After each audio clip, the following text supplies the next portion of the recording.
Hello बच्चा लोग, कैसे हो आप लोग भाई। तो मुझे उम्मीद है आप सब लोगों की पढ़ाई बहुत अच्छे से चल रही होगी। मेरा नाम है प्रभात। क्लास 11th फिजिक्स में हम लोग चैप्टर पढ़ना स्टार्ट कर रहे हैं, यूनिट्स एंड मेजरमेंट। आज हमारा इस चैप्टर का फर्स्ट लेक्चर है। लेट मी टेल यू, ये टॉपिक बहुत ज्यादा इंपॉर्टेंट है फिजिक्स को अंडरस्टैंड करने के लिए। मतलब मैं आपको खुद बताता हूँ कि फिजिक्स के कई सारे न्यूमेरिकल इस पर्टिकुलर टॉपिक की हेल्प से बहुत ही आसानी से सॉल्व हो जाते हैं। कई सारे फॉर्मूला आप याद रख पाते हो, कई सारे फॉर्मूला आप ड्राइव कर पाते हो। तो इसीलिए ये टॉपिक बहुत ज्यादा इंपॉर्टेंट हो जाता है हमारे लिए, और सबसे पहले इसी को पढ़ाया जाता है ताकि आप फिजिक्स का एक फंडामेंटल आइडिया ले पाओ, फिजिक्स के इक्वेशंस का, उसमें यूज होने वाले जो टर्म्स हैं, उनके जो कॉन्सेप्ट्स हैं, उनका एक आइडिया ले पाओ। तो without wasting any further time सीधे हम अपना आज का डिस्कशन स्टार्ट करते हैं। और सबसे पहले बात करते हैं फिजिकल क्वांटिटी के बारे में। एक फिजिकल क्वांटिटी क्या होती है? देखो, एक बात बहुत सिंपल सी है। फिजिक्स एक ऐसा साइंस का सब्जेक्ट है जिसमें बहुत सारे लॉज हैं, और ये लॉज यूनिवर्स में होने वाले बहुत सारे फिनोमेना को एक्सप्लेन करते हैं। कि फॉर एग्जांपल, अगर हमारे पास ये रिमोट है, अगर मैं रिमोट को अपने हाथ से छोड़ देता हूं तो ये नीचे की तरफ फॉल करता है। तो नीचे की तरफ फॉल करने के पीछे ग्रेविटी का एक लॉ लगता है।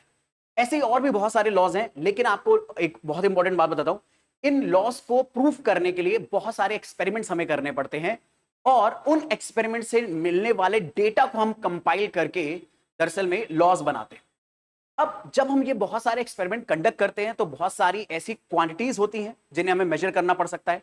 फॉर एग्जांपल, जब हम पर्टिकुलरली इस रिमोट को नीचे गिरा रहे हैं, तो इस रिमोट को नीचे गिराने पर हमारे पास हमें पता होना चाहिए कि दरअसल में इस रिमोट का मास कितना है, कितना फोर्स इस मास को नीचे खींच रहा है, क्या एक्सेलरेशन आ रहा है। तो बहुत सारी हमें टर्म्स को और बहुत सारी वैल्यूज को हमें कैलकुलेट करना होता है। तो ये जो भी वैल्यूज हम कैलकुलेट करते हैं, ये जो भी टर्म्स हम निकालते हैं, इन्हें बोला जाता है फिजिकल क्वांटिटीज। और इन फिजिकल क्वांटिटीज को स्टडी करके हम डिफरेंट डिफरेंट टाइप के लॉज बनाते हैं, डिफरेंट डिफरेंट टाइप के कॉन्सेप्ट्स को इवॉल्व करते हैं। तो फिजिकल क्वांटिटी मोटा मोटी तौर पर अगर आपको डिफाइन करनी है तो फिजिकल क्वांटिटी वैसे बता सकते हो कि ये उसकी डेफिनेशन हो जाएगी कि फिजिकल क्वांटिटी कोई भी ऐसी चीज हो सकती है या कोई भी ऐसा फिनोमेना हो सकता है जिसका हम मेजरमेंट करते हैं, और ये मेजरमेंट किसी इंस्ट्रूमेंट से करा जा सकता है या इसे कैलकुलेट करा जा सकता है। जैसे फॉर एग्जांपल, अगर मान लो मुझे करंट मेजर करना है कि किसी सर्किट में कितना दौड़ रहा है, तो आप सबको I am pretty much sure पता होगा क्लास 10 से कि हम अमीटर का यूज करके करंट मेजर कर सकते हैं। तो हम करंट का मेजरमेंट कर रहे हैं एक इंस्ट्रूमेंट की हेल्प से, तो करंट एक फिजिकल क्वांटिटी हो गया। सिमिलरली आप कुछ ऐसी भी फिजिकल क्वांटिटी है जिन्हें आप कैलकुलेट कर सकते हो। For example, acceleration due to gravity, G जी हम कैलकुलेट कर सकते हैं अलग अलग फॉर्मूले और अलग अलग तरीकों की हेल्प से, अलग अलग एक्सपेरिमेंट की हेल्प से। और इस चैप्टर के अंदर ही आप वो एक ऐसा एक्सपेरिमेंट पढ़ोगे भी, सिंपल पेंडुलम की हेल्प से हम लोग acceleration due to gravity calculate करना सीखेंगे। अब फिजिकल क्वांटिटी का आइडिया आपको पकड़ में आया, और मैं आपको एक बात बताना चाहता हूं कि बिना फिजिकल क्वांटिटीज के हम फिजिक्स के बहुत सारे लॉस को एक्सप्लेन नहीं कर सकते। इसीलिए यह क्वांटिटी हमारे लिए बहुत ज्यादा इंपॉर्टेंट हो जाती है। तो फिजिकल क्वांटिटी ऐसी कोई भी चीज या फिनोमेना हो सकती है जिसका मेजरमेंट करेंगे किसी इंस्ट्रूमेंट की हेल्प से, या अलग अलग फॉर्मूले और अलग अलग एक्सपेरिमेंट्स की हेल्प से हमने कैलकुलेट कर सकते हैं। बहुत सारी फिजिकल क्वांटिटी आप डिफाइन कर सकते हो। जैसे मैं कुछ अगर आपको नाम बताऊं, फोर्स एक फिजिकल क्वांटिटी है, प्रेशर एक फिजिकल क्वांटिटी है, वेलोसिटी एक फिजिकल क्वांटिटी है। इन सिंपल वर्ड्स, फिजिक्स में आप जो डिफरेंट डिफरेंट टाइप की टर्म्स पढ़ते हो जिन्हें आप या तो कैलकुलेट करते हो या उन्हें मेजर करते हो, वो सब फिजिकल क्वांटिटी के अंदर आते हैं। अब फिजिकल क्वांटिटी के अंदर आपको एक बहुत इंपॉर्टेंट बात पता होनी चाहिए। देखो, ये तो हमें पता चल चुका है कि फिजिकल क्वांटिटीज की बहुत ज्यादा रिक्वायरमेंट होती है फिजिक्स के लॉस को एक्सप्लेन करने के लिए, और फिजिक्स को पढ़ने की शुरुआत इसी चीज से शुरू होती है। अब फिजिकल क्वांटिटी के बारे में एक बात आपको और पता होनी चाहिए कि जब भी हम कोई भी फिजिकल क्वांटिटी एक्सप्रेस करते हैं, मतलब सामने वाले को बताते हैं या खुद समझते हैं कि फिजिकल क्वांटिटी की वैल्यू क्या है, वो कितना एक्चुअल में क्वांटिटी अपने अंदर ले रहा है, तो फिजिकल क्वांटिटी को एक्सप्रेस करने के लिए हमें दरअसल में एल्जेब्रिक मल्टीप्लिकेशन करना होता है, एक न्यूमेरिकल वैल्यू का और एक यूनिट का। जैसे एग्जांपल के तौर पे, अगर मैं आपसे पूछूं कि इस पर्टिकुलर रिमोट का मास कितना है, तो इस पर्टिकुलर रिमोट का मास अगर हमें बताना है तो हमें पता है मास एक फिजिकल क्वांटिटी है। लेकिन इस मास को एक्सप्रेस करने के लिए हमें एक न्यूमेरिकल वैल्यू चाहिए होगी कि 50 न्यूमेरिकल वैल्यू होगी, पर साथ में एक यूनिट भी चाहिए होगी, ग्राम। तब हमें ज्यादा सही हमारा ब्रेन अंडरस्टैंड कर पाएगा कि अच्छा 50 ग्राम है। इसी के बजाय अगर 50 केजी बोल दूंगा तो आपका दिमाग अपने आप समझने की कोशिश करेगा 50 केजी तो बहुत ह्यूज क्वांटिटी होती है। तो आप नोटिस करो, फिजिकल क्वांटिटी को बताने के लिए हमें न्यूमेरिकल वैल्यू और यूनिट दोनों की जरूरत पड़ती है, तब जाकर हम एक सही अंडरस्टैंडिंग ले पाते हैं दरअसल में फिजिकल क्वांटिटी की। फिजिकल क्वांटिटी में जितनी ज्यादा उसकी वैल्यू को बताने में उसकी न्यूमेरिकल वैल्यू कंट्रीब्यूट करती है, उतना ही ज्यादा कंट्रीब्यूशन यूनिट का भी होता है। क्योंकि जरा सोचो, अगर मैं इस पर्टिकुलर रिमोट का मास 50 ग्राम बताने की बजाय 50 केजी बताने लगूं, तो दोनों बार न्यूमेरिकल वैल्यू सेम है 50, पर यूनिट ही बता रही है कि भाई बहुत ज्यादा डिफरेंस आ गया है। 50 ग्राम बहुत हल्का फुल्का मास है, मैं बड़े आराम से अपने एक हाथ से उठा सकता हूं, लेकिन 50 केजी अपने एक हाथ से उठा सकता है, एटलीस्ट मैं तो नहीं उठा सकता। तो यूनिट का बहुत ज्यादा कंट्रीब्यूशन होता है फिजिकल क्वांटिटी को सही से अंडरस्टैंड करने में। इसीलिए आपको सबसे पहले जो चैप्टर पढ़ाया जाता है वो है यूनिट्स एंड मेजरमेंट, ताकि आप फिजिक्स में इस्तेमाल होने वाली अलग अलग यूनिट्स और उन्हें कैसे कैलकुलेट करते हैं उसके बारे में अच्छे से चीजें समझ पाओ। और यूनिट का जो कैलकुलेशन है वो हम बहुत टाइम से इनहेरेंटली भी करते आ रहे हैं। बहुत टाइम से हम यूनिट्स अपने आप से डिफाइन करते हुए चलते हैं कि अगर मान लो अगर आपको किसी पर्टिकुलर चीज की लेंथ बतानी है तो अपने हिसाब से आप उसे क्या करते हो, मीटर में, सेंटीमीटर में या किलोमीटर में बता देते हो। दो सिटीज के बीच की अगर आपको डिस्टेंस बतानी है तो आप उसे किलोमीटर में बता देते हो। ठीक है, अगर आपको किसी चीज की छोटी बहुत लेंथ बतानी है, किसी कपड़े की लेंथ बतानी है, तो हम उसे मीटर में बता देते हैं। लेकिन उसी का उल्टा किसी पेन की टिप अगर आपको बतानी है, किसी पेन की टिप का डायमीटर कितना है, किसी पेन की टिप का रेडियस कितना है, तो अपने आप ही हम यूनिट को चेंज कर देते हैं और उसे बताने लगते हैं मिलीमीटर में। तो इनहेरेंटली हमें पता है कि यूनिट्स की हेल्प से हम अलग अलग चीजों को मेजर करते हैं। अब यूनिट्स को ही डिटेल में समझना हमारे लिए बहुत ज्यादा जरूरी हो जाता है। तो पहले बात करना स्टार्ट कर देते हैं हम लोग यूनिट्स के बारे में, और मुझे उम्मीद है कि फिजिकल क्वांटिटी आपको अच्छे से पकड़ में आया होगा। अब देखो एक बात बताता हूं, दरअसल में मैंने थोड़ा सा टाइम दिया फिजिकल क्वांटिटी को समझाने में, जबकि मैं डेफिनेशन पढ़ के आपको सीधे जिस्ट दे सकता था। मैंने टाइम इसलिए दिया ताकि आप फिजिकल क्वांटिटी को जो उसका बेसिक आइडिया उसे अच्छे से अंडरस्टैंड कर पाओ और ये समझ में आ जाए कि फिजिकल क्वांटिटी को एक्सप्रेस करने के लिए हमें उसकी न्यूमेरिकल वैल्यू की इंपॉर्टेंस तो याद रखनी ही पड़ती है, लेकिन उससे भी ज्यादा इंपॉर्टेंस हो जाती है उसकी यूनिट की। कि अगर किसी भी सेम क्वांटिटी को तुम 50 ग्राम बोल रहे हो, 50 केजी बोल रहे हो, तो 50 बोलने से फर्क नहीं पड़ रहा, ग्राम और केजी बोलने से बहुत ज्यादा चेंजेस आ रहे हैं। तो यूनिट बहुत ज्यादा मायने रखती है फिजिकल क्वांटिटीज को डिस्क्राइब करने में। तो इसलिए हम थोड़ा सा टाइम इन्वेस्ट करेंगे यूनिट्स को अंडरस्टैंड करने के ऊपर, यूनिट्स क्या होती है। तो अगर हमें बताना है कि यूनिट्स क्या चीज है, तो यूनिट्स की डेफिनेशन आपके सामने मैंने लिख दी है, और इसी डेफिनेशन को एक बार अंडरस्टैंड कर लेते हैं। बहुत सिंपल सा आइडिया है कि हम बहुत सारी फिजिकल क्वांटिटी का मेजरमेंट करेंगे, लेकिन जब ये मेजरमेंट हम करने बैठते हैं तो मेजरमेंट हमेशा किसी और चीज के कंपैरिजन में करा जाता है। जैसे अगर मैं अपनी हाइट के बारे में बात करूं, तो मेरी हाइट किसी दूसरे के कंपैरिजन में ज्यादा है या कम, तो मुझे उसके लिए वो दूसरा पर्सन चाहिए होगा। तो कभी भी किसी भी चीज का मेजरमेंट हमेशा दूसरे के कंपैरिजन में होता है। तो वहीं से टर्म डिफाइन होता है यूनिट या बेस। तो फिजिकल क्वांटिटी का मेजरमेंट जब भी हम करेंगे तो हमेशा इसका कंपैरिजन करा जाएगा किसी ना किसी बेसिक वैल्यू के साथ, किसी ना किसी बेस के साथ। और जब उस बेस को हम अपनी मर्जी से चूज कर लेते हैं और फिक्स कर लेते हैं, तो उस बेस को हम लोग बोलते हैं यूनिट। और ये यूनिट दरअसल में अब क्योंकि ग्लोबलाइजेशन का दौर आ चुका है, इंटरनेशनली एक्सेप्टेड होनी चाहिए। तो हम लोग इंटरनेशनली एक्सेप्टेड यूनिट अपने साइंस के अंदर मोस्टली यूज करते हैं। लेकिन आपको पता होगा कि जरूरी नहीं इंटरनेशनली एक्सेप्टेड यूनिट ही हम इस्तेमाल करें। आज भी हमारे गांव में अगर आप जाओ तो लेंथ का जो मेजरमेंट है, जैसे गांव के खेत वगैरह नापे जाते हैं, तो आज भी उन्हें मीटर में नहीं नापा जाता, या उनके एरिया को मीटर स्क्वायर में नहीं नापा जाता, बल्कि कई बार एकड़ में नापा जाता है, बीघे में नापा जाता है। उसकी लेंथ को बताने के लिए हम गज का इस्तेमाल करते हैं। आई होप आपको पता होगा। तो ये जो गज है, बीघा है, या फिर इस तरह से हम जो कॉमन यूनिट्स बता रहे हैं, ये दरअसल में रीजनल यूनिट्स होती है, ये एक रीजन में चलती है। मतलब जैसे एग्जांपल के तौर पे बीघा, एकड़, ये हो सकता है नॉर्थ इंडिया में चल रहा हो, साउथ इंडिया में कुछ और ही चल रहा हो, या वहां पर कुछ डिफरेंट तरह की मेजरमेंट्स हो रही हो। तो कम्युनिटी वाइज या फिर कह सकते हो कि रीजन वाइज जो मेजरमेंट का बेस है वो बार बार बदल सकता है। जैसे एग्जांपल के तौर पर एक बात बताऊं, मैं मास को मेजर करने के लिए बहुत, जैसे जब हम बहुत सारे किसान खेती बाड़ी करते हैं, तो जब वो बहुत सारा फूड प्रोड्यूस करते हैं, बहुत सारा कोई फसल प्रोड्यूस करते हैं, तो कई बार उसका मास केजी में निकालने की बजाय वो मन में कैलकुलेट करते हैं। मन का मतलब अपनी सोल में नहीं, मन एक दरअसल में मास को मेजर करने की क्वांटिटी होती है, जो गांव वगैरह में कई बार यूज होती है। पुराने जमाने में जो हमारे दादा लोग हैं वो आज भी उसका यूज करते रहते हैं अपनी बातों में, उस किसी भी चीज का मास बताने के लिए। ठीक है, तो यूनिट का आपको आइडिया पता चल रहा है। यूनिट दरअसल में एक बेस क्वांटिटी होती है जिसके अगेंस्ट हम मेजरमेंट करते हैं।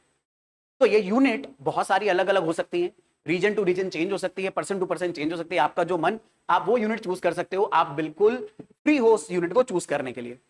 लेकिन जब साइंस में हम बात करते हैं तो थोड़े स्टैंडर्ड हमें बनाने होते हैं, और हमने स्टैंडर्ड बनाए हैं इस तरह के कि वो सारी यूनिट्स इंटरनेशनली एक्सेप्टेड रहे। तो ऐसी यूनिट्स जो इंटरनेशनली एक्सेप्टेड हैं उन्हें हम बोलते हैं एसआई यूनिट।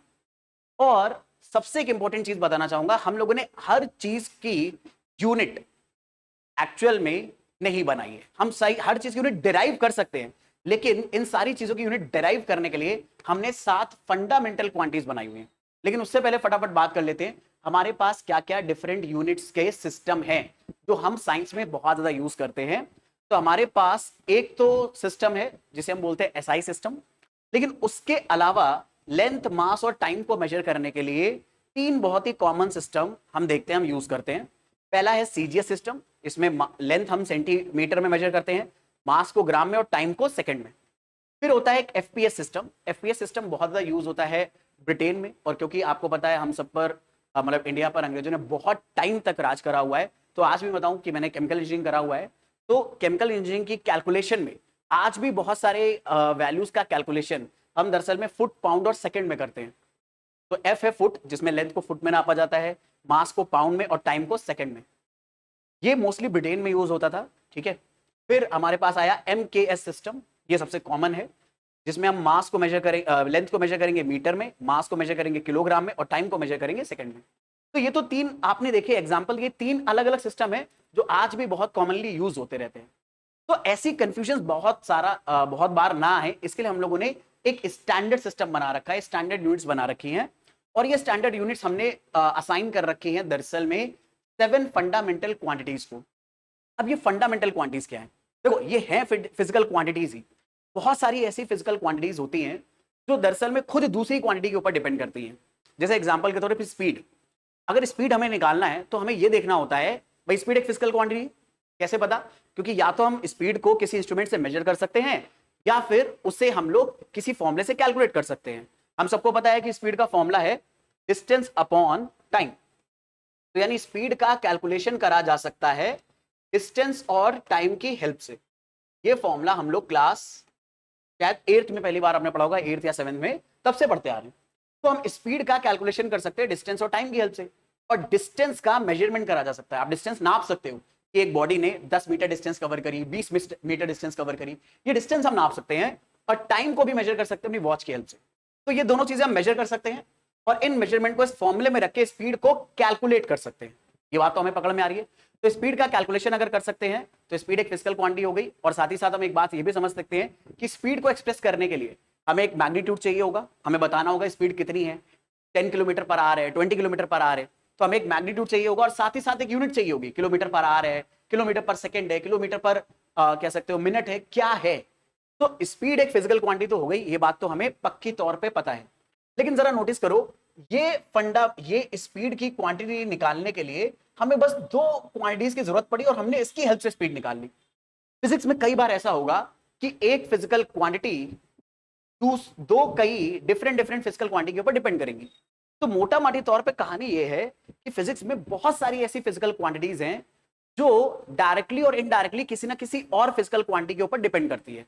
और जब हमने इसको बहुत थरली स्टडी करा तो हमें पता चला एक बहुत ही इंटरेस्टिंग फैक्ट कि फिजिक्स में हम जितनी भी फिजिकल क्वांटिटी पढ़ेंगे, जैसे एग्जांपल के तौर पे ग्रेविटी का फोर्स, ठीक है, प्रेशर के बारे में बात करेंगे, प्रेशर भी, एक्सेलरेशन, या फिर आप जब क्लास 12 में पहुंचोगे तो इलेक्ट्रोस्टैटिक फोर्स पढ़ोगे, मैग्नेटिक फोर्स पढ़ोगे, मैग्नेटिक डाइपोल पढ़ोगे, इलेक्ट्रिक डाइपोल पढ़ोगे, बहुत सारे कॉन्सेप्ट पढ़ोगे।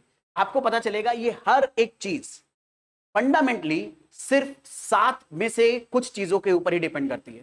तो जब हमें ये बात पता चलने लगी कि हर फिजिकल क्वांटिटी इन 7 में से कुछ क्वांटिटीज के कॉम्बिनेशन पर ही डिपेंड करती है, तो हमने इन क्वांटिटीज को डिफाइन कर दिया फंडामेंटल क्वांटिटी। यानी ये वो क्वांटिटी है जो फिजिक्स में आने वाले अलग अलग फिजिकल क्वांटिटीज का कॉन्सेप्ट डेवलप करेंगी या उनके लिए फंडामेंटल की तरह काम करेंगी। और ये 7 फंडामेंटल क्वांटिटी कौन कौन सी हैं? सबसे पहला है टाइम, जिसका सिंबल होता है टी, और इसकी जो बेस यूनिट है, जो हमने स्टैंडर्ड यूनिट ले रखी है, एसआई सिस्टम में ले रखी है, वो है सेकंड। इसका सिंबल इस यूनिट का होता है एस। सिमिलरली लेंथ एक और फंडामेंटल क्वांटिटी, एक बेस क्वांटिटी है। इसका टिपिकल सिंबल, लेंथ को आप एल से डिनोट कर सकते हो, एक्स, वाई, या रेडियस आर से डिनोट कर सकते हो। ये सब अपने आप में लेंथ के सिंबल है। और आप लेंथ की जो एसआई यूनिट लेते हो, ये सारी जो हम यूनिट ले रहे हैं ये दरअसल में एसआई यूनिट है। एसआई यूनिट का मतलब ऐसी यूनिट्स जो इंटरनेशनली एक्सेप्टेड है, ठीक है। तो ये सारी एसआई यूनिट्स हम लिख रहे हैं जो इंटरनेशनली एक्सेप्टेड है। ऐसे मास को हम एम से डिनोट करते हैं, इसका जो एसआई यूनिट है वो है किलोग्राम, सिंबल है KG. Electric current capital I है, स्मॉल आई से हम डिनोट करते हैं, एसआई यूनिट है एम्पियर, सिंबल है ए। फिर हमारे पास आता है टेम्परेचर, टेम्परेचर का टिपिकल सिंबल है कैपिटल टी। इसकी जो एसआई यूनिट है वो है केल्विन और सिंबल है के। अच्छा, एक इंपॉर्टेंट बात बताना चाहूंगा, केल्विन का जब हम सिंबल लिखते हैं तो हम सिर्फ के का यूज करते हैं, लेकिन जब हम टेम्परेचर सेल्सियस में बताते हैं, फ़ारेनहाइट में बताते हैं, तो उसके साथ डिग्री भी बताया जाता है कि डिग्री सेल्सियस, डिग्री फ़ारेनहाइट। कि अगर आपको बोला गया, डॉक्टर कहते हैं ना कि अगर अरे यार आपको तो कह रहे हैं 102 बुखार है, तो 102 डिग्री फ़ारेनहाइट बुखार होता है बेसिकली में वो।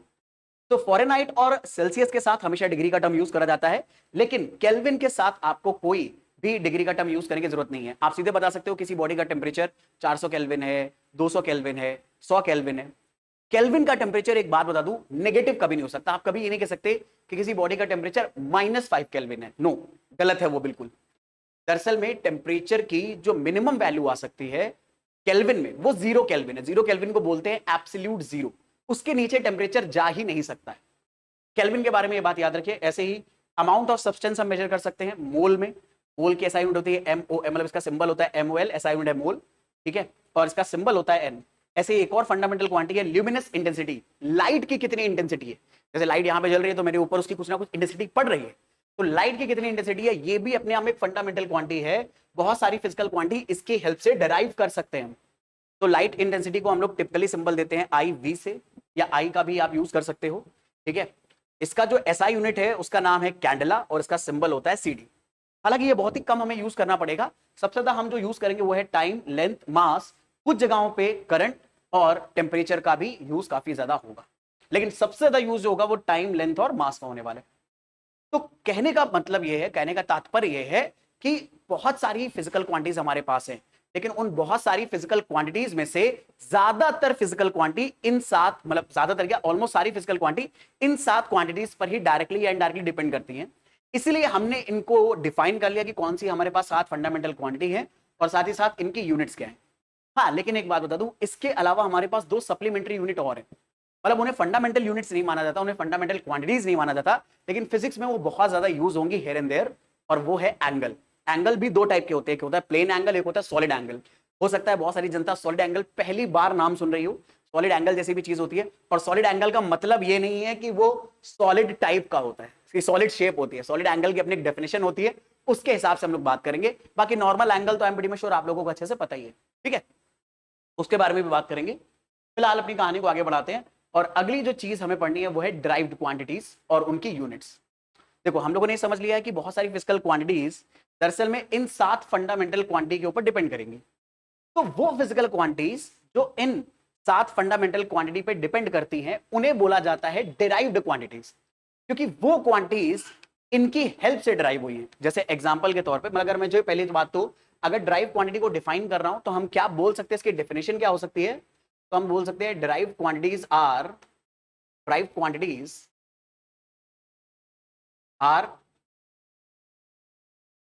या derived quantities depend upon fundamental quantities, depend upon fundamental quantities. अब देखो, बीच बीच में यार मेरे को बार बार रिपीटेटिवली बोलना पड़ेगा, क्योंकि अगर बोलूंगा नहीं तो स्क्रीन पे एकदम सन्नाटा छा जाएगा और आप बोर होने लगोगे। तो ड्राइव क्वांटिटीज डिपेंड करती हैं अपॉन फंडामेंटल क्वांटिटीज, ठीक है। जैसे एग्जांपल के तौर पे अगर मैं बताऊं, अभी अभी आपके सामने एक एग्जांपल लिया था, स्पीड। अब हम सबको पता है कि यार स्पीड जो है वो दरअसल में 2 फंडामेंटल क्वांटिटी पे डिपेंड करता है, डिस्टेंस और टाइम। अच्छा, अब यहां पर एक इंटरेस्टिंग बात बताऊंगा। हो सकता है जब मैंने यहां पर बताया था कि स्पीड डिस्टेंस और टाइम पे डिपेंड करता है, डिस्टेंस हम मेजर कर सकते हैं और टाइम मेजर कर सकते हैं, और डिस्टेंस एक फंडामेंटल क्वांटिटी की तरह काम करता है। तो हो सकता है कुछ बच्चों के दिमाग में ये आया हो कि यहाँ तो डिस्टेंस कहीं पर भी लिखा ही नहीं है, और सर बोल रहे हैं कि डिस्टेंस एक फंडामेंटल क्वांटिटी है।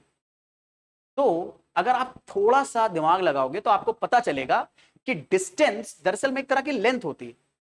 डिस्टेंस अगर एक तरह की लेंथ है तो लेंथ ऑलरेडी किसको कवर कर ले रही है, फंडामेंटल क्वांटिटी में डिस्टेंस को। और जरूरी नहीं कि लेंथ दरअसल में स्ट्रिक्टली आपको लेंथ ही उसे बोलना है। लेंथ के अलग अलग नाम हो सकते हैं। लेंथ बेसिकली में 2 पॉइंट के बीच का डिस्टेंस ही तो है। जैसे अगर मैंने आपसे पूछा इस पेन की लेंथ क्या है, तो इस पेन की लेंथ इस एंड से लेकर इस एंड तक के बीच की डिस्टेंस है। तो अगर आपको कोई भी दो पॉइंट्स के बीच का डिस्टेंस आप ले रहे हो तो आप बेसिकली मुझसे बोल सकते हो वो लेंथ है। इसी तरह से एक बात बताता हूं, लेंथ के अलग अलग नाम हो सकते हैं मेरे बच्चे। रेडियस भी एक टाइप की लेंथ है क्योंकि वो दो पॉइंट के बीच का डिस्टेंस निकाल रहे हो आप। ऐसे ही ब्रेथ भी दो पॉइंट्स के बीच का डिस्टेंस है, तो ब्रेथ भी हम बोल उसे ब्रेथ रहे हैं लेकिन वो है एक तरह का लेंथ। ऐसे हाइट, किसी बॉडी की हाइट, जैसे मेरी हाइट, तो मेरी हाइट मेरे हेड से लेकर एकदम फुट तक के बीच का डिस्टेंस है, तो वो भी अपने आप में लेंथ ही हम कवर कर रहे हैं फिजिकली। उसके नाम अलग अलग हो सकते हैं, सिंबल अलग अलग हो सकते हैं, लेकिन इन मतलब वो अपने आप में लेंथ ही है। ठीक है, तो यहां पर स्पीड डिस्टेंस अपॉन टाइम है। अब डिस्टेंस भी आपको पता है एक दरअसल में फंडामेंटल क्वांटिटी है, टाइम भी एक फंडामेंटल क्वांटिटी है। तो स्पीड इन दोनों फंडामेंटल क्वांटिटी के ऊपर डिपेंड कर रही है। और स्पीड अगर इन दोनों फंडामेंटल क्वांटिटी पर डिपेंड कर रही है, ठीक है, हमें कैसे पता डिपेंड कर रही है? जब एक फॉर्मूला इस तरह से लिख जाता है तो एक क्वांटिटी कई बार दूसरी क्वांटिटी के ऊपर डिपेंड करती है। भाई स्पीड बढ़ेगी, सॉरी डिस्टेंस अगर बढ़ेगी तो स्पीड बढ़ सकती है। मतलब सेम टाइम में अगर कोई बॉडी ज्यादा डिस्टेंस कवर कर ले तो उसकी स्पीड बढ़ जाएगी। जैसे एग्जांपल के तौर पे एक कार है, वो 1 घंटे में 100 किलोमीटर जा रही है, और एक दूसरी कार है वो 1 घंटे में सिर्फ 50 किलोमीटर जा रही है। तो आपको पता है ना, दोनों बार टाइम सेम ले रही है दोनों कारें, लेकिन एक कार 100 किलोमीटर डिस्टेंस कवर कर रही है 1 घंटे में, तो कॉमन सेंस की बात है वो ज्यादा स्पीड से गई होगी।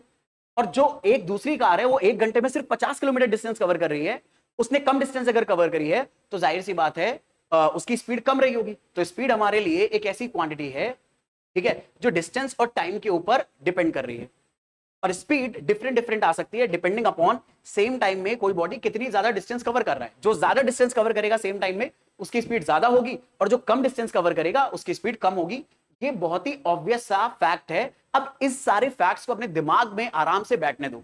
जितनी ज्यादा ये क्रिटिकल एनालिसिस अपने आप दिमाग में करोगे, दिमाग उतना ज्यादा चलेगा और न्यूमेरिकल उतने ज्यादा सॉल्व होंगे। तो अब स्पीड आ गया डिस्टेंस अपॉन टाइम के बराबर, बहुत अच्छी बात है। डिस्टेंस हमें पता है अपने आप में एक फंडामेंटल क्वांटिटी है, ये बात तो हमें पकड़ में आ रही है। और मुझे लिखते टाइम कुछ ना कुछ बोलते रहना पड़ेगा, वरना तो फिर वही है, स्क्रीन पे एकदम सन्नाटा हो जाएगा। अब क्लासरूम में तो ये चलता है, लेकिन अगर आप स्क्रीन पर इसे देख रहे हो तो आप बोर होने लगोगे। तो दैट्स वाई कुछ ना कुछ बोलते रहते। स्पीड के बारे में अगर बात करें तो हो गया डिस्टेंस अपॉन टाइम, तो ये डिस्टेंस भी एक फंडामेंटल क्वांटिटी है, टाइम भी एक फंडामेंटल क्वांटिटी है। बट स्पीड के बारे में अगर हम बात करें तो क्योंकि वो इन दोनों फंडामेंटल क्वांटिटी के ऊपर डिपेंड कर रही है, तो ये अपने आप में एक ड्राइव्ड क्वांटिटी हो गई। आई होप ये आइडिया पकड़ में आया होगा आप लोगों को, यहां तक समझने में कोई दिक्कत नहीं। अब यहां पर बस एक इंपॉर्टेंट बात अपने को समझनी है कि अगर ये ड्राइव क्वांटिटी है तो जिस तरह से फंडामेंटल क्वांटिटीज की यूनिट्स हमने फिक्स कर रखी हैं, ऐसे ही ड्राइव क्वांटिटीज की यूनिट भी हम निकाल सकते हैं। और इन ड्राइव क्वांटिटीज की यूनिट फंडामेंटल क्वांटिटी की यूनिट की हेल्प से निकालते हैं। कैसे? फॉर्मूले का यूज करके। जैसे एग्जांपल के तौर पे अगर आपको स्पीड की यूनिट निकालनी है, अब यहां से एक बहुत जरूरी चीज मैं आपको सिखाने जा रहा हूं, ये हर उस बच्चे को जरूर सीखनी चाहिए जिसे पहले से ना पता हो, क्योंकि एक्चुअल में मैं कुछ ऐसी बात बताने जा रहा हूं तो बहुत ही ऑब्वियस है। अब कुछ बच्चे ऐसे कहेंगे यार सर ये तो बड़ा ऑब्वियस है यार, हमें आता है, ठीक है, लेकिन लेट मी टेल यू, बहुत सारी ऐसी जनता अपनी ये भी होती है जिन्हें नहीं भी आता है। और अगर हमें कंपटीशन इंक्रीज करना है तो उस जनता को भी ये चीज आनी चाहिए, तभी तो वो अपना दिमाग लगाकर आपको कहीं ना कहीं कंपटीशन देगी। और इस तरह से वो बच्चे जो बहुत ही ऐसी ऑब्वियस चीजें पकड़ लेते हैं, उन्हें और आगे एफर्ट डालने पड़ेंगे और इंप्रोवाइज करने के लिए। भाई रियलाइज करो, जब से YouTube में इस एजुकेशन कंटेंट का रेवोल्यूशन आया है, तब से आप ये पकड़ने की कोशिश करो, जो कट ऑफ तो खैर कट ऑफ में होता था, फर्क नहीं आ रहा, अब कट ऑफ तो लगभग उतना ही रहता है, लेकिन जो हाई रैंक्स है वो काफी ऊपर आने लगी है। ठीक है, मतलब लेट मी टेल यू, जैसे नीट के बारे में अगर बात करें तो नीट में जो रैंक पहले 600 नंबर पे आ रही थी, अब वही सेम रैंक 650 नंबर पे आ रही है। कि मतलब मान लो अगर पहले 600 मार्क्स पे आपकी रैंक आ रही थी लेट से 10,000 के आसपास, तो अब वो 10,000 रैंक 650 पे आ रही है, और हो सकता है आगे आने वाले टाइम में 650 की बजाय वो 680 पर आने लगे। क्यों? क्योंकि जो बच्चे पढ़ाई में इंटरेस्ट ले रहे हैं ऑलरेडी, वो अब ऐसे कंटेंट यूटिलाइजेशन करके अपनी स्किल्स और ज़्यादा डेवलप कर रहे हैं, अपने कॉन्सेप्ट को और अच्छे से इम्प्रोवाइज कर रहे हैं और बहुत नेक्स्ट लेवल पर ले जा रहे हैं। तो अगर आपको थ्राइव और करना है, आपको और ज्यादा आगे पहुंचना है, तो आपको ऐसी चीजें और अच्छे से आनी चाहिए। और जब पीछे वाले आपकी तरफ आने लगेंगे तभी तो आप आगे और ज्यादा मूव करने की कोशिश करोगे। तो ऐसी बेसिक चीजें भी आपको पता होना जरूरी है। और वो जो बेसिक चीज है वो ये कि अगर इस ड्राइव क्वांटिटी की यूनिट निकालनी है तो इसके फॉर्मूले की हेल्प से निकल सकती है। इवन किसी भी फॉर्मूले की हेल्प से आप किसी भी चीज की यूनिट निकाल सकते हो। फॉर एग्जाम्पल मैं स्पीड की यूनिट निकालने में इंटरेस्टेड हूं, इसलिए इंटरेस्टेड हूं क्योंकि मुझे डिस्टेंस और टाइम की यूनिट पहले से पता है। तो अब फटाफट अगर इस यूनिट को अगर मैं निकालूं, तो पेन का कलर चेंज कर लेते ताकि स्क्रीन पूरी बोरिंग ना हो जाए। तो अगर मुझे निकालना है यूनिट ऑफ स्पीड, तो बस मुझे इतना करना होगा, यूनिट ऑफ स्पीड को निकालने के लिए फॉर्मूले में जो जो टर्म्स आ रहे हैं और जहां जहां आ रहे हैं वहां पर उनकी यूनिट लिखनी होगी। जैसे फॉर्मूले में यहां पर डिनोमिनेटर में डिस्टेंस लिखा है और न्यूमरेटर में डिस्टेंस लिखा और डिनोमिनेटर में टाइम लिखा है। तो मैं यूनिट ऑफ स्पीड निकालने के लिए यूनिट ऑफ डिस्टेंस लूंगा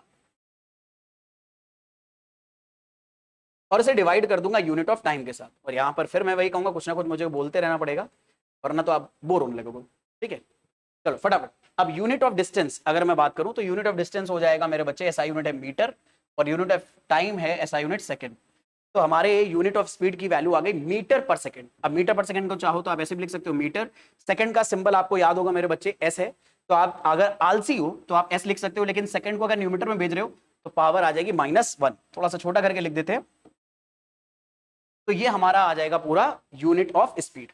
किसी भी अगर कोई भी फॉर्मूला अगर आपको दे रखा है और उस फॉर्मूले में आने वाली कोई भी फिजिकल क्वांटिटी की यूनिट आपको निकालनी है, पर बाकियों की यूनिट अगर आपको पता है, तो बस आप इतना करो कि उन बाकी यूनिट्स को लिख दो, आपको अपना आंसर मिल जाएगा। ठीक है, एमपीटी में श्योर ये आइडिया पकड़ में आ रहा है कि ड्राइव क्वांटिटी क्या है और ड्राइव क्वांटिटी की यूनिट कैसे निकालते हैं। चल, और एक इंपॉर्टेंट बात बता दूं, ड्राइव क्वांटिटीज फंडामेंटल क्वांटिटी के ऊपर डिपेंड करती हैं, डायरेक्टली भी और इनडायरेक्टली भी। भाई देखो, जैसे स्पीड एक ड्राइव क्वांटिटी है, ये किस पे डिपेंड कर रही है? डायरेक्ट फंडामेंटल क्वांटिटी डिस्टेंस और टाइम पे। पर ऐसा भी तो हो सकता है कि कोई फिजिकल क्वांटिटी ऐसी हो जो स्पीड के ऊपर डिपेंड करे। अब स्पीड खुद ड्राइव क्वांटिटी है और वो क्वांटिटी इस ड्राइव क्वांटिटी के ऊपर डिपेंड कर रही है। तो मेरे बच्चे, वो क्वांटिटी इनडायरेक्टली इस पे डिपेंड कर रही है ना। भाई डिस्टेंस और टाइम को चेंज करोगे तो स्पीड चेंज होगा, और स्पीड अगर चेंज हुआ तो वो क्वांटिटी चेंज होगी। जैसे एग्जांपल के तौर पे एक्सेलरेशन। एक्सेलरेशन क्या है? Change of velocity with respect to time या change of speed with respect to time. तो अगर आपको एक्सेलरेशन चेंज करना है तो स्पीड चेंज करनी होगी, बट स्पीड कैसे चेंज होगी? डिस्टेंस और टाइम को चेंज करके। आई होप ये वाली बात आपको पकड़ में आई है। अब अगर ये चीज समझ में आई है तो कुछ फटाफट हम लोग प्रैक्टिस कर लेते हैं डिराइव क्वांटिटीज को अंडरस्टैंड करने के लिए और उनके यूनिट्स कैसे निकालते हैं उसके लिए। ठीक है, चलो लेट मी चेंज द, एक बार पेन का कलर चेंज कर लें यार। ठीक है, फटाफट अब आगे बात करते हैं। आई एम सॉरी, 1 मिनट देना यार। ठीक है, 1 मिनट देना मेरे को।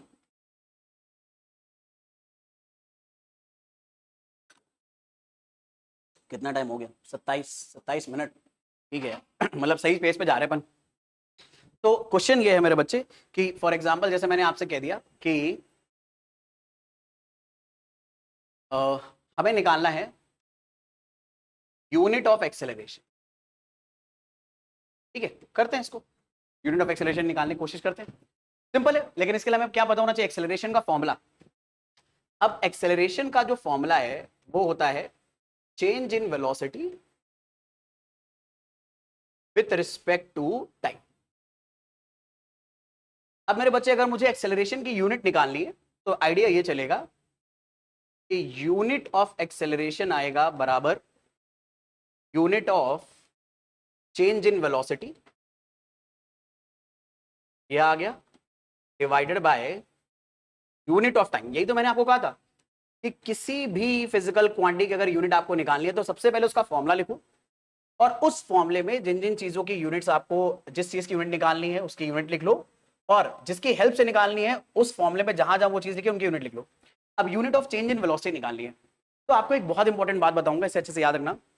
किसी भी क्वांटिटी की यूनिट और चेंज इन दैट क्वांटिटी की यूनिट सेम आती है। इन सिंपल वर्ड्स, जो वेलोसिटी की यूनिट आएगी वही उसके चेंज की भी यूनिट आएगी, जो स्पीड की यूनिट आएगी वही उसके चेंज की यूनिट आएगी, जो टेम्परेचर की यूनिट आएगी वही उसके चेंज की यूनिट आएगी। कैसे? तो टेम्परेचर के एग्जांपल से मैं आपको बताता हूं। जैसे मानो एक बॉडी का टेम्परेचर अपने को दे रखा है 20 डिग्री सेल्सियस। ठीक है, चलो केल्विन लेते हैं, क्योंकि हो सकता है कुछ बच्चे कहेंगे अरे सर जो स्टैंडर्ड जो हमारा एसआई टेम्परेचर है यूनिट है वो तो केल्विन है।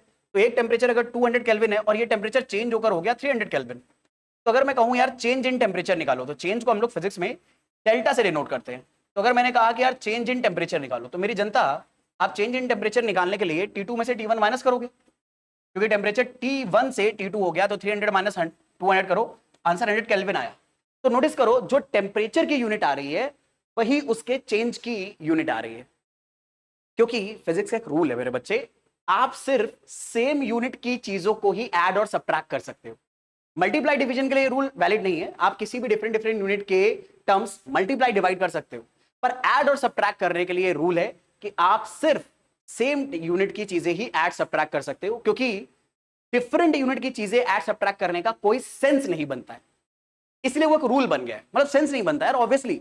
जैसे अगर एक लेंथ हमें दे रखी है 1 मीटर की, उसमें 1 सेकंड अगर हम जोड़ दें तो 1 मीटर और 1 सेकंड जोड़कर क्या आप कोई मीनिंगफुल चीज बना सकते हो? नहीं, इससे कोई मीनिंगफुल चीज बनी ही नहीं सकती। और इससे कोई मीनिंगफुल चीज बनी नहीं सकती तो हमने पहले से रूल बना रखा है कि सेम यूनिट को ही हम ऐड सब्ट्रैक्ट करेंगे, डिफरेंट यूनिट के जो टर्म्स हैं उनके नंबर ना तो ऐड हो सकते हैं ना सब्ट्रैक्ट हो सकते हैं, अलाउड नहीं है।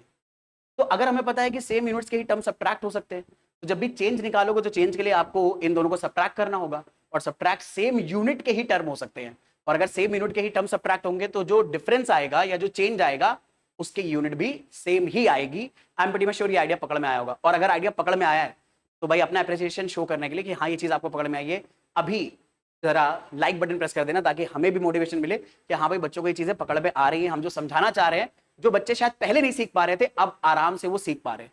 ठीक है, चलो तो लाइक बटन दबा देना, और मतलब हम इस तरह का कंटेंट आपके लिए लगातार डिलीवर करते रहे। ठीक है, इसके लिए जरूरी है कि आप चैनल को सब्सक्राइब कर लो, क्योंकि इससे हमें भी मोटिवेशन मिलता है कि हाँ भाई बच्चे हमारी मेहनत को अप्रिशिएट कर रहे हैं, उन तक ये जो चीज़ें हम पहुंचा रहे हैं, ठीक है, वो फायदेमंद है। तो लगातार हमें भी मोटिवेशन मिलता रहे कि ऐसा कंटेंट आपके लिए बनाते रहे। फटाफट अब आगे बात करते हैं। तो unit of change in velocity क्या आने वाला है? Unit of change in velocity मेरे बच्चे वेलोसिटी की यूनिट आएगी, और वेलोसिटी और स्पीड सेम चीज होती है भाई। वेलोसिटी होता है डिस्प्लेसमेंट अपॉन टाइम, स्पीड होता है डिस्टेंस अपॉन टाइम। तो डिस्टेंस अपॉन टाइम की जो यूनिट आएगी वही डिस्प्लेसमेंट अपॉन टाइम की यूनिट आएगी, क्योंकि डिस्प्लेसमेंट भी एक टाइप की लेंथ है। तो वेलोसिटी की यूनिट हो जाएगी मीटर पर सेकंड, तो न्यूमीटर में लिख लिया हमने मीटर पर second. Unit of time second, इस सेकंड को अगर हम ऊपर भेजेंगे तो इसकी पावर जो 1 लिखी है वो नेगेटिव हो जाएगी, नेगेटिव नेगेटिव पावर ऐड हो जाएंगे तो रिजल्ट आएगा मीटर पर सेकंड स्क्वायर। और मैं फिर से बोल रहा हूं, कुछ ऐसी जनता हो सकती है जिसको लगे यार ये तो बहुत ही ऑब्वियस सी चीज है, तो हमें अच्छे से याद था। एक्चुअल में इसका यूज आएगा भी, ठीक है, बहुत ज्यादा यूज आएगा। अब देखो, अब यूज कहां आएगा? अगर हम लोगों ने एक्सेलरेशन की यूनिट एक बार निकाल ली कि एक्सेलरेशन की एसआई यूनिट आ गई मीटर पर सेकंड स्क्वायर, तो अब अगर किसी और जगह पर एक्सेलरेशन आने लगा तो हम क्या कर सकते हैं? सीधे एक्सेलरेशन की इस यूनिट को वहां पर इस्तेमाल कर सकते हैं, क्योंकि एक्सेलरेशन भले चाहे खुद एक ड्राइव क्वांटिटी है, और ड्राइव क्वांटिटी की हेल्प से भी कोई नई क्वांटिटी ड्राइव हो सकती है। जैसे एग्जांपल के तौर पे फोर्स। ठीक है, अगर मान लो मैंने आपसे कहा कि आप एक काम करो यार, यूनिट ऑफ फोर्स बताओ कितना आएगा, तो फोर्स दरअसल में एक ड्राइव क्वांटिटी है। ठीक है, हमें पता है किसी भी चीज की यूनिट अगर हमें निकालनी तो पहले उसका फॉर्मूला लिखना है, तो हमने लिखा F बराबर ma। अब F का फॉर्मूला हमने लिख तो लिया, अब हमें F की यूनिट निकालनी है, तो हमें पता है यूनिट ऑफ F दरअसल में आएगा, अब यहां पर मास और हम एक्सेलरेशन को मल्टीप्लाई कर रहे हैं, तो m की जगह लिख देंगे यूनिट ऑफ मास, मल्टीप्लाई में लिखा है एक्सेलरेशन तो हम साथ में लिख देंगे यूनिट ऑफ एक्सेलरेशन। अब मास की यूनिट मेरे बच्चे, मुझे उम्मीद है आप लोगों को याद है, मास को हम लोग एसआई सिस्टम में केजी में मेजर करेंगे, मल्टीप्लाई बाय यूनिट ऑफ ए। अब यहां पर यूनिट ऑफ ए आपको डिराइव करने की जरूरत नहीं है, आपको याद रखने की जरूरत है।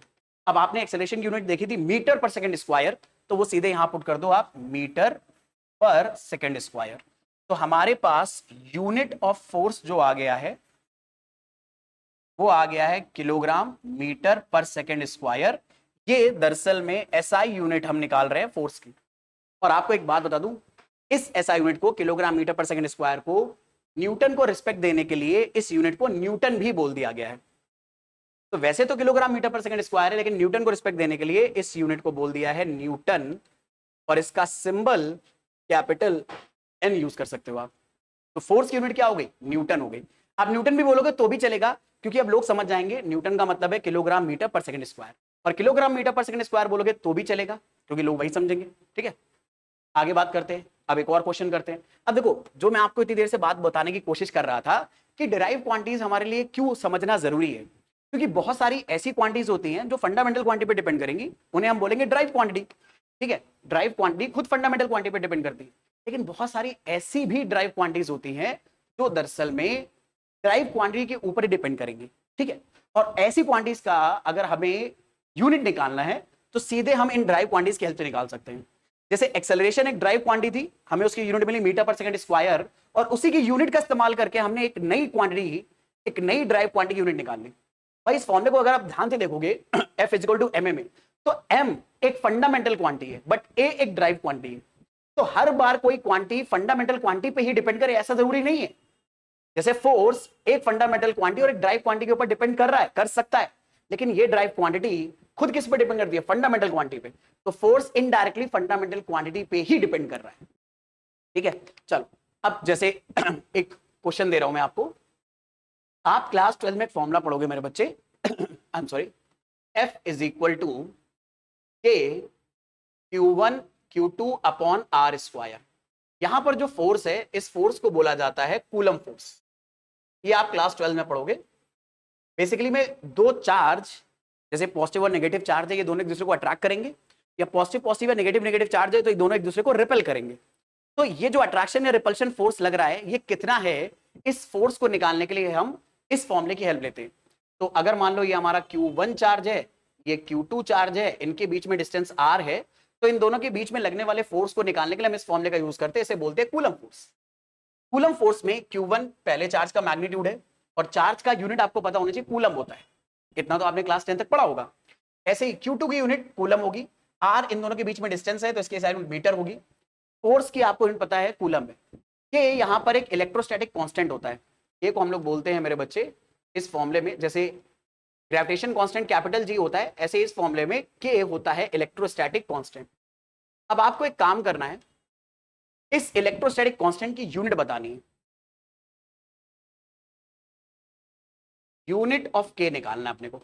निकालेंगे आराम से, अगर कोई भी हमें फॉर्मूला पता है तो उसकी हेल्प से हम बड़े आराम से किसी भी चीज की यूनिट निकाल सकते हैं। ठीक है, अब देखो एक बात बताता हूं, जैसे ये फॉर्मूला दे रखा है तो कई बार बच्चों को ऐसा लगता है इनहेरेंटली कि राइट वाली चीजों की यूनिट की हेल्प से हम लेफ्ट वाली चीज की यूनिट निकाल सकते हैं।